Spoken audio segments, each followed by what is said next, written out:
E aí, pessoal, sejam bem-vindos a mais uma análise. Nossa conversa de hoje vai ser um mergulho direto e imparcial numa obra teológica sensacional do Anthony A. Hoekema, chamada A Bíblia e o Futuro. Para começar, pensem rápido, o que vem à mente quando se ouve a palavra escatologia? Pois é, para muita gente a primeira coisa que bate é aquela imagem digna de cinema, né?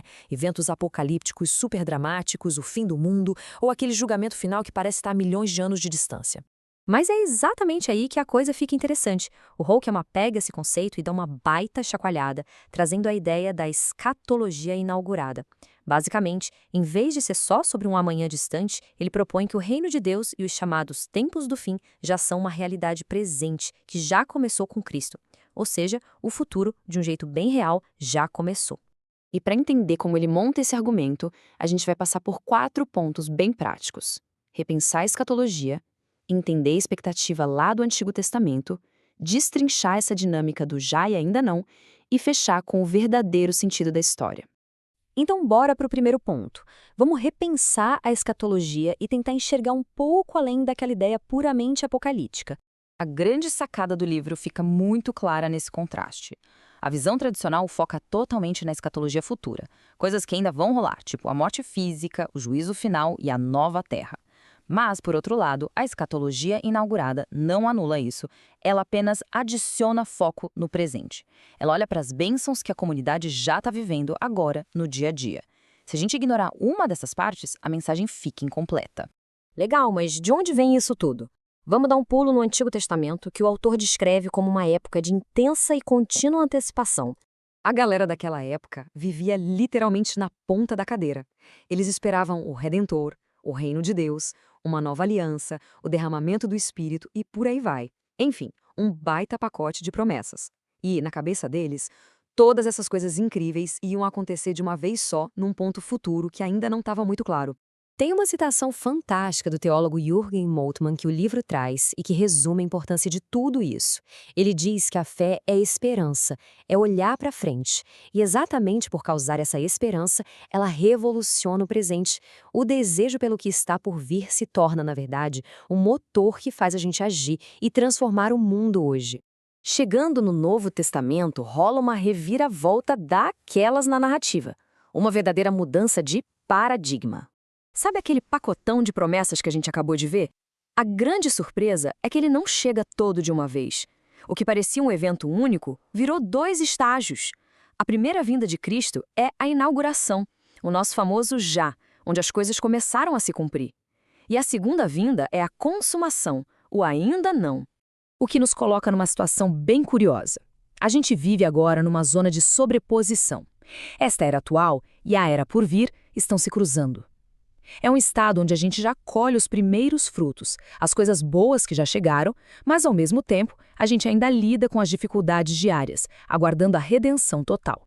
Para tentar clarear essa tensão, o Hoekema usa uma metáfora de guerra genial do Oscar Cullmann, baseada na Segunda Guerra Mundial. Pensa bem, a primeira vinda é o dia D, aquela batalha decisiva onde o inimigo levou o golpe fatal e a vitória geral tá garantida. Mas a guerra ainda rola, né? A segunda vinda é o dia V, o dia da vitória definitiva, quando o inimigo finalmente se rende e a papelada é assinada. E isso explica de forma super lógica o motivo pelo qual o Novo Testamento é tão otimista mesmo com as batalhas do dia a dia. Como a frase do Cullmann reforça, a nossa esperança pelo final é tão viva porque a gente tem a convicção absoluta de que a batalha que decide tudo já aconteceu no passado. E com tudo isso em mente, a gente entra na nossa reta final. Afinal de contas, qual é o sentido da história dentro de toda essa estrutura? O autor faz um contraste que muda o jogo. Imagina a visão dos gregos antigos. Para eles, a história era cíclica, uma roda gigante girando infinitamente sem sair do lugar, o que, cá entre nós, meio que tira o propósito das coisas. Já a visão cristã é completamente diferente, ela é linear. A história tem começo, tem meio e está caminhando como um trem rumo a um destino claro e cheio de propósito. E Hoekema levanta 5 bases cruciais para essa visão cristã. A história não é obra do acaso, ela desenvolve os propósitos divinos. Deus é soberano sobre ela. Cristo divide o tempo e se torna o centro absoluto. E o mais legal, essa nova era já começou e tudo está sendo puxado para um grande objetivo final, que é a criação de novos céus e nova terra. Só que na prática, essa jornada não é um mar de rosas. A gente vive numa constante ambiguidade. Pense em duas correntes. O reino de Deus cresce, traz redenção e propósito, mas o reino do mal também cresce simultaneamente. Eles correm lado a lado, como o trigo e o joio crescendo juntos no mesmo campo, até chegar no resultado final de cada um. Exatamente por causa dessa mistura, o texto alerta a gente para não cair no erro de ser simplista.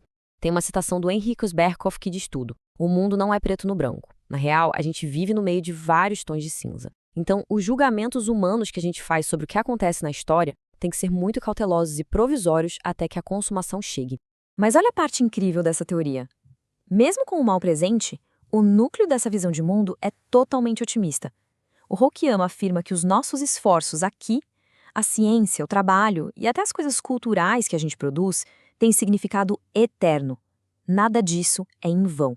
Isso porque a ideia de futuro não é um apagão. A nova Terra não vai ser uma página em branco que deleta tudo o que conhecemos. Vai ser, na verdade, uma renovação brutal da Terra atual. Ou seja, existe uma continuidade. Trabalhar hoje, inovar hoje, criar coisas boas hoje, tudo isso contribui diretamente para a realidade de amanhã. Para fechar a nossa conversa de hoje, fica essa provocação para pensar.